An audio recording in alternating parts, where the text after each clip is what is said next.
Hello, everybody. Welcome to a new episode of Viewer Questions. I missed you guys. I was gone last week, but it's a pleasure to be back. And I'm going to talk a little bit about Brazil, the crazy political scandal that is going on in Brazil. I also, later in the episode, am going to tell you how to win a copy of my comedy special, and also that I'm coming to London. Well, I guess I did just tell you I'm coming to London. So that's actually I'm going to move that up to right now. I'm coming to London, performing live in London, but I'll give you all the details a little later. Let's get to Brazil. So, I don't know if you've been following this, but leaked documents and emails and stuff have come out showing what a lot of people already assumed was true, but it's one of those things where when you can't prove it, you can you just run around saying it's obvious. But basically, the hugely popular former president in Brazil, named Lula da Silva. He's a lefty to some degree. He wasn't like a socialist revolution or anything, but he is a lefty, and he was the president, and he was very popular, and he was running again for president, and he would have won fairly easily in Brazil.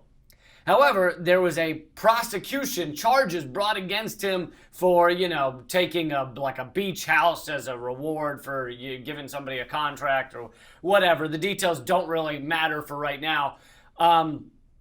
And of course, he always said it's utter bullshit. Most people said it's utter horse shit. He said bullshit. They said horse shit. There was a bit of back and forth about that. They couldn't really come to an agreement on whether it was horse shit or bullshit. And so, he was saying it was a political witch hunt. It was designed to sideline him because if they could get him locked up in jail, he couldn't win the presidency again. And that would allow Jair Bolsonaro, a neo-fascist, to get into office. And guess what? That's exactly how it all played out. It worked like a charm. They locked him up. They wouldn't even let him speak to reporters. This is Lula I'm talking about. They made it impossible for him to win the presidency. And with him out of the race, here comes Mr. Fascist. So Bolsonaro gets in. Of course, our corporate state, Donald Trump, they all love Bolsonaro. They love a good fascist. There's nothing like a good fascist hoedown around the pool. Am I right? So they're all high-fiving that they sidelined Lula. They got him in prison. Well, now, here come the documents. The leaked documents have finally come out showing, sure enough, that the judge that presided over the thing was working with prosecutors, which is supposed to be against the law to begin with, and pressuring them to continue bringing this trial, whereas it's clear that many of the prosecutors were like, we don't even have any proof of this. We can't actually prove these charges that he was was bribed and everything. And the judge said, no, keep going with it, and helped them figure out how to win the case. And anyway, long story short, with all the details scrubbed clean so we can focus on what really matters, it was an utter political witch hunt, a fraud to lock up Lula da Silva in order to open the path for a neo-fascist to win in Brazil, and it has happened. And now Bolsonaro has tried to achieve all of his promises from his campaign, such as selling off the Amazon to corporate interests and destroying indigenous peoples, and you can go down the list. What's going to happen next? I don't know. Apparently there's a lot more documents, a lot more proof coming out now, some of it at The Intercept. Glenn Greenwald's done a bunch of reporting on it. But we'll have to wait and see, whether it's enough to bring down the president of Brazil. But like I said, the United States, we love a good fascist. We're fine with that. And so there's no talk from the U.S. corporate state of trying to stop Brazil or bring down Brazil or whatever. All that shit is reserved for leftist leaders like Venezuela, Maduro, Cuba. That's reserved for those type. We have to destroy those countries. But when you just have a fascist that's just murdering people, and destroying the land and selling it all off, that's fine. He's one of us, right? He's a good guy. So no comments from the Trump administration or really any of our politicians on that front. I want to get to your comments now about past stories that I've covered here on both Redacted Tonight or on previous viewer questions. This one is from the first several are addressing my last video about Julian Assange is facing up to 200 years in prison. And by the way, quick update on what's going on with him. They've decided to not expedite his hearing on extradition, whether he'll be extradited to the U.S. In order to face charges for being a journalist. And so therefore they're saying it's going to happen 45 weeks from now. You know, he was sentenced to 52 weeks, a year in jail, and basically they're waiting till the very end of his current jail sentence to decide whether he'll be extradited or not. Activists who are supporting him, I think, are debating whether it's a good thing or not. I think many think it is a good thing that they're kind of dealing with it like a regular case and that the political winds could change. You got Theresa May stepping down in the UK. The Conservatives are fucking sucking ass over there, and over here, Trump could lose, and maybe it could help Julian Assange. Of course, just because even if Trump were to lose the next election, it's not like our Democrats have been real supportive of Julian Assange, with one or two notable exceptions. So I don't know that it would change much, but who knows? Anyway, Paul Bradley, you said 200 fucking years for what? Man, this can't stand. I like the several A's, and man, that was good there. This really can't stand. They're trying to send a message and it can't be received. I think he's recommending people not take the message. What do we do? What are we going to do to help this real patriot? I agree that we all need to support Julian Assange, as I've said many times. And in fact, Brilliant Wonderful, who I think I've read your questions before, but this is just a compliment, so that's why, she or he knows how to get read on viewer questions here. You just got to put a compliment in there.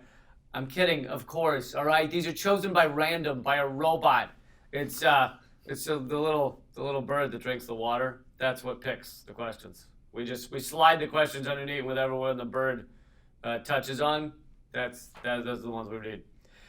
Brilliant Wonderful said that the poster-sized printouts that I have at my website, leecamp.com, are great for rallies. And I agree. They are. By the way, it's totally free over there. I'm not benefiting from Julian Assange being in jail. So if you go to leecamp.com, there are poster printouts saying jail the war criminals and free Julian Assange.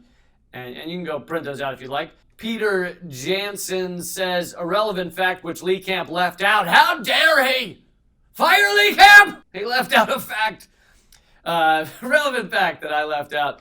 Clinton Jr., meaning Chelsea, is on the board of the Daily Beast, because I was talking about the shit job the Daily Beast is doing and how fucking pathetic they are. And Peter Jansen says that explains why that tabloid keeps smearing progressives.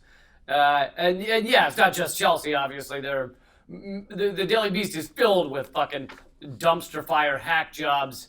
So, yeah, that's why they're smearing progressives. You're absolutely right, because it's basically a border neocon rag over there. All right, moving on to another video. This is in response to my video on Rachel Maddow suddenly switching sides and realizing that the persecution of Julian Assange is fucking horrific and horrifying for journalists and a terrible precedent to set. A lot of our mainstream media has suddenly, it just hit them. They were like, what? This is bad for journalism. It's like, where the fuck have you been for the past 7 years? You goddamn asshole dick whistles. And Ted Marple said, how does she keep her job again? Such a hack. Fair enough. I thought asshole dick whistles was better, but I'll go with it. I'll go with hack. We can go with hack. Microsoft, this is about my Microsoft video that I did, and Robert Palmer talking about how they're taking over. They're quietly, they in the Pentagon are quietly taking over our election systems. They say they're doing it to help. Because, Microsoft and the Pentagon often do things for free just to help the people. They just want to secure our elections. They're such good people over there. Robert Palmer says, it ain't really Robert Palmer. Robert Palmer says, 2 days after the next election, some 13-year-old will expose how easy these machines are to hack, just like the last time they claimed the machines could not be hacked. And yeah, and actually I've played video of ABC News, and it was amazing to me because it was actually on ABC. But like, there was one report they did in 2016. It was like 5 minutes long, and it shows, and they go, are these machines secure? And they take a computer expert in there, and he walks in. He's like, yeah, so in order to vote a bunch of times, all you have to do is have this little card, costs $15 online, and I stick that in, and then I can just vote. Each time I put it in, I can vote again. And he's like, you can do this as much as you want. And and obviously we have different kinds of machines in different states, so that's not every machine. But when I was like, so ABC News is finally going to admit this for one little 5-minute segment, and then go back to acting like, no, it's the only way the elections was rigged was that a fucking Russian put up a Facebook meme. That was it. That was the only way. There's no other way to do it. It's just you gotta show a little Facebook dildo image, and that really made the difference. But yeah, absolutely. Our election system is a sham on so many levels, and I just, along with the redacted piece that I did on that, if you want to see it in our kind of article column form over at TruthDig, you can look up what I did. So the winners for this week, and so you can enter to win my stand-up comedy special. All you have to do is leave a comment, any kind of comment. It could even be, we'll do it by random, and you could even see, fuck you, man, and you could win the comedy special. I don't know that you'd want the comedy special if that's your view on what's going on over here. You're like, fucking eat dog turds. Oh, I got the comedy special. Yes! So, but the winners from last week are Susan K. and Lene DeMoy.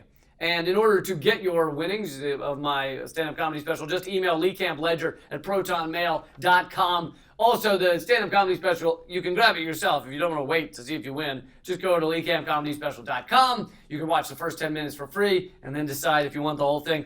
Okay, but I'm coming to London. Finally, playing the UK again. It's been like 7 years or something. Coming to London, also Montreal, Kansas City, Minneapolis, Milwaukee, and Madison, Wisconsin.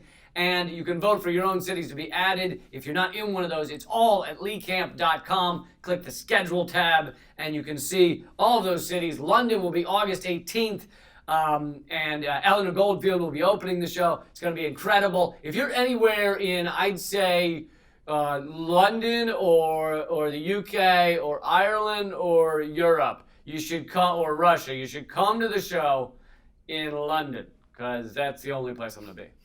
So come on out to London. I hope to see you there. Grab tickets before it sells out. That's leecamp.com. Click the schedule tab. All right, that's it for now. Keep fighting.